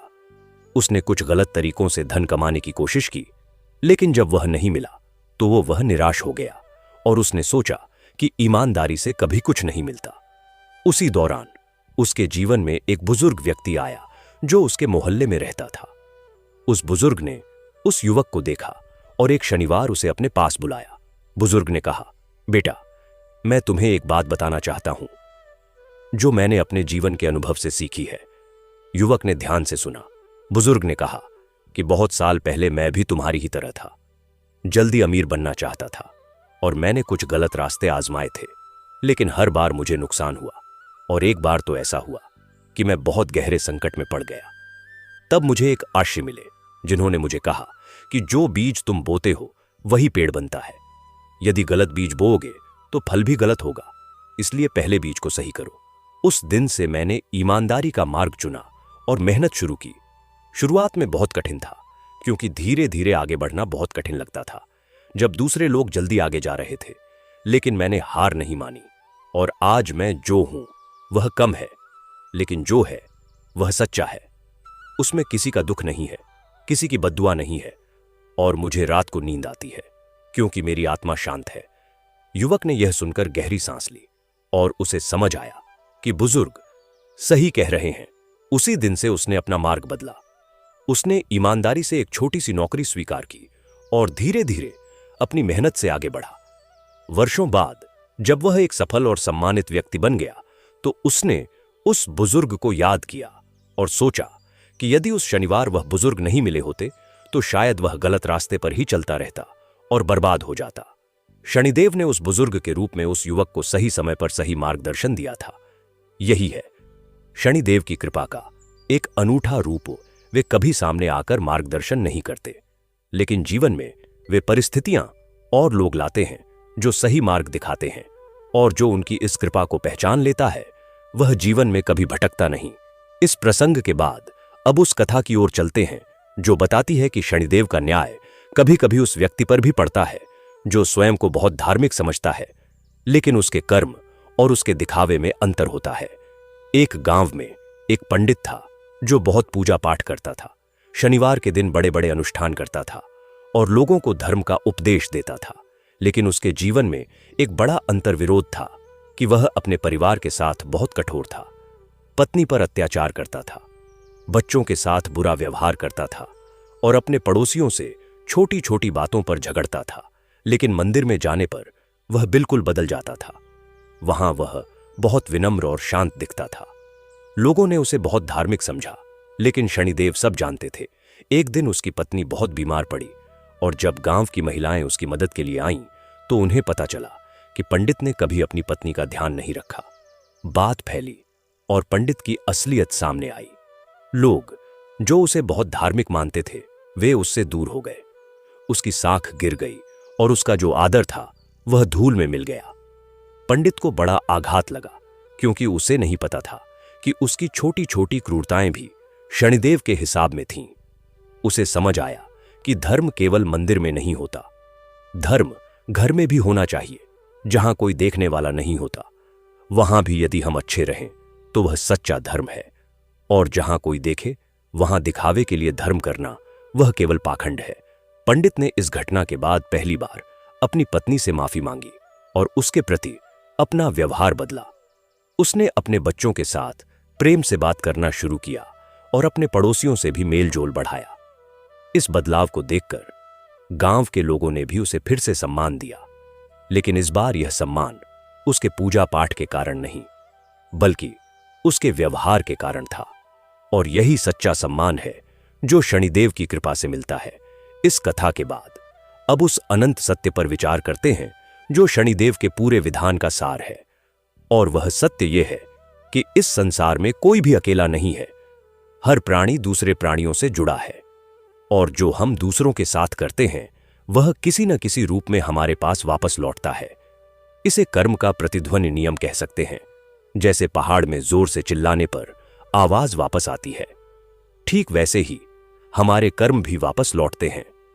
प्रेम का बदला प्रेम से मिलता है, सेवा का बदला सेवा से मिलता है, और क्रूरता का बदला भी उचित समय पर मिलता है। यह शनिदेव का विधान है और यही सृष्टि का नियम है। इसी नियम को एक बहुत सुंदर उदाहरण से समझते हैं। एक बड़े शहर में एक रात एक व्यक्ति का पर्स खो गया।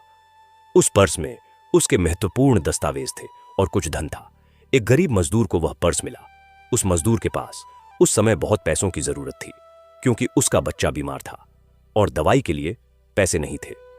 उस पर्स का धन उस मजदूर की सारी समस्या हल कर सकता था, लेकिन मजदूर ने वह पर्स वापस किया, क्योंकि उसे पता था कि जो उसका नहीं है वह उसे नहीं लेना चाहिए। उस पर्स के मालिक ने मजदूर की ईमानदारी से प्रभावित होकर उसे पुरस्कार दिया, जो उसके बच्चे की दवाई के लिए पर्याप्त था। और इसके अलावा उस व्यक्ति ने मजदूर के लिए एक स्थायी काम का भी प्रबंध किया। उस मजदूर की ईमानदारी का इनाम उसे उस रात ही मिल गया, और यही शनिदेव का तत्काल न्याय था, जो ईमानदारी को उसी पल पुरस्कृत करता है। शनिदेव का यह नियम कहता है कि ईमानदारी का फल सदा मीठा होता है, और कभी कभी वह तुरंत मिलता है। जब शनिदेव देखते हैं कि कोई बहुत कठिन परिस्थिति में भी अपनी नैतिकता से समझौता नहीं करता, तब वे उसे देर नहीं करवाते, बल्कि उसी क्षण उसे पुरस्कृत करते हैं। अब इस कथा में एक और अत्यंत महत्वपूर्ण प्रसंग जोड़ते हैं, जो यह बताता है कि शनिदेव का क्षेत्र केवल व्यक्तिगत जीवन तक सीमित नहीं है, बल्कि वे राष्ट्रों और समाजों के भी न्यायाधीश हैं। जब कोई समाज या राष्ट्र अन्याय और अधर्म का मार्ग अपनाता है, तब शनिदेव उस पूरे समाज पर अपनी दृष्टि डालते हैं और उसे भी उसके सामूहिक कर्मों का फल देते हैं। इतिहास में ऐसे अनेक उदाहरण हैं, जब कोई साम्राज्य जो अत्याचार पर खड़ा था, वह एक दिन धूल में मिल गया। यह शनिदेव का विधान था, जो किसी एक व्यक्ति को नहीं, बल्कि पूरे समाज को उसके कर्मों का फल दे रहा था। इसीलिए समाज की जिम्मेदारी बहुत बड़ी है। हर व्यक्ति को यह समझना चाहिए कि उसके व्यक्तिगत कर्म केवल उसे ही नहीं, बल्कि उसके समाज को भी प्रभावित करते हैं। और इसीलिए एक अच्छे नागरिक का धर्म यह है कि वह न केवल स्वयं के लिए अच्छा करे, बल्कि समाज के लिए भी अच्छा करे। यदि प्रत्येक व्यक्ति यह सोचने लगे कि मेरे कर्म केवल मेरे नहीं हैं, बल्कि वे समाज के भी हैं, तो इस संसार का रूप ही बदल जाए और शनिदेव का न्याय उस समाज पर अत्यंत कृपालु हो जाए, जहां प्रत्येक नागरिक अपने कर्तव्य का पालन करता हो। शनिदेव की यह महिमा जैसे जैसे समझ में आती है, वैसे वैसे जीवन में एक नई दृष्टि खुलती है। एक ऐसी दृष्टि जो हर घटना में अर्थ देखती है, हर परिस्थिति में सीख देखती है और हर कठिनाई में अवसर देखती है। यही दृष्टि जब जागृत होती है, तब मनुष्य वास्तव में जीवन में आगे बढ़ता है और शनिदेव की कृपा उस पर सतत बनी रहती है। अब उस संध्याकाल की कल्पना करते हैं जब शनिदेव की उपासना सबसे अधिक फलदायी होती है। शनिवार की संध्या, जब सूर्य डूब रहा हो और आकाश में लाल नारंगी रंग बिखरे हों, उस समय एक दीपक जलाकर शनिदेव के सामने बैठना और मन को शांत करके उनका ध्यान करना, यह अनुभव अत्यंत दिव्य होता है। उस क्षण में व्यक्ति महसूस करता है कि वह अकेला नहीं है, कि एक महान शक्ति उसके साथ है, जो उसके हर कर्म की साक्षी है और जो उसे हमेशा सही मार्ग की ओर ले जाना चाहती है। यह अनुभव शब्दों में बयान नहीं किया जा सकता, लेकिन जिसने एक बार भी सच्चे मन से शनिदेव का ध्यान किया हो, वह जानता है कि उस ध्यान में एक अलग ही शांति होती है। एक ऐसी शांति जो बाहर से नहीं आती, बल्कि भीतर से उत्पन्न होती है और जो जीवन की तमाम उथल पुथल के बाद भी टिकी रहती है। यही वह शांति है जिसे शनिदेव देते हैं और यही वह शांति है जो जीवन को सार्थक बनाती है। इस अनुभव को और गहरा करने के लिए एक और कथा सुनते हैं, जो एक ऐसे व्यक्ति की है जिसे जीवन में बहुत अधिक कष्ट था और जिसने शनिदेव की शरण में जाकर वह सुकून पाया जो उसे कहीं और नहीं मिला था। उस व्यक्ति का नाम था मनोहर और वह एक ऐसे परिवार से आता था जहां पीढ़ियों से गरीबी थी। उसके पिता ने बहुत मेहनत की थी, लेकिन कभी सफलता नहीं मिली। उसके दादा ने भी बहुत संघर्ष किया था, लेकिन उनका जीवन भी कठिनाइयों में ही बीता। मनोहर को लगता था कि उसके परिवार पर कोई शाप है जो उन्हें आगे नहीं बढ़ने देता। वह निराश था और कभी कभी उसके मन में यह भी आता था कि शायद ईश्वर उसके परिवार से नाराज है। एक शनिवार को मनोहर एक शनिदेव के मंदिर के पास से गुजरा। वह मंदिर में गया नहीं, क्योंकि उसे लगा कि उसकी कोई सुनेगा नहीं। लेकिन मंदिर के दरवाजे पर एक वृद्धा बैठी थी जो बहुत शांत और प्रसन्न दिख रही थी। उसके चेहरे पर एक अजीब सा नूर था। मनोहर रुक गया और उसने वृद्धा से पूछा कि मां, आप इतनी प्रसन्न कैसे रहती हैं? देखने से लगता है कि आप भी बहुत गरीब हैं, लेकिन आपके चेहरे पर दुख की एक भी रेखा नहीं है। वृद्धा ने मुस्कुराते हुए कहा, बेटा, दुख तो बहुत था जीवन में, लेकिन एक दिन मुझे समझ आया कि दुख और पीड़ा को जब तक हम अपने मन में रखते हैं तब तक वह हमें और तोड़ता है, और जब हम उसे शनिदेव के हाथों सौंप देते हैं, यह कहते हुए कि हे प्रभु, जो आपकी इच्छा वह मेरी इच्छा, तब वह दुख हल्का हो जाता है। मनोहर ने पूछा कि क्या आपने यही किया? वृद्धा ने कहा, हां बेटा, मैंने अपनी हर तकलीफ शनिदेव को सौंप दी और उनसे केवल यह मांगा कि मुझे सहने की शक्ति दो और मेरे कर्मों में सुधार आए। जब से मैंने यह किया तब से मेरा जीवन हल्का हो गया। अब जो भी आता है मैं उसे शनिदेव का प्रसाद मानती हूं, चाहे वह सुख हो या दुख। मनोहर की आंखें भर आईं। वह उस दिन मंदिर में गया और पहली बार उसने शनिदेव के सामने अपना दिल खोला। उसने कहा कि हे शनिदेव, मुझे नहीं पता कि मेरे पूर्वजों के कर्म क्या थे, मुझे नहीं पता कि मेरे जीवन में इतनी कठिनाई क्यों है, लेकिन मैं आज यह संकल्प लेता हूं कि मैं जो भी करूंगा सही करूंगा, और जो भी होगा उसे आपका विधान मानकर स्वीकार करूंगा। मुझे केवल इतनी शक्ति दो कि मैं टूटूं नहीं। उस दिन के बाद मनोहर के जीवन में बदलाव शुरू हुआ। वह पहले की तरह ही मेहनत कर रहा था, लेकिन अब उसके मन में एक स्थिरता थी, एक धैर्य था जो पहले नहीं था, और उस स्थिरता और धैर्य के कारण वह अपना काम अधिक अच्छी तरह से करने लगा। उसकी मेहनत रंग लाई और धीरे धीरे उसकी परिस्थितियां बेहतर होने लगी। वह कभी बहुत अमीर नहीं बना, लेकिन उसका जीवन सुखी हो गया। यह कथा यहीं पर समाप्त होती है। तो प्रिय दर्शन बंधु, यह कथा आपको कैसी लगी कमेंट में जरूर बताएं, और हमारे चैनल सनातन आराध्या को सब्सक्राइब करना ना भूलें। धन्यवाद।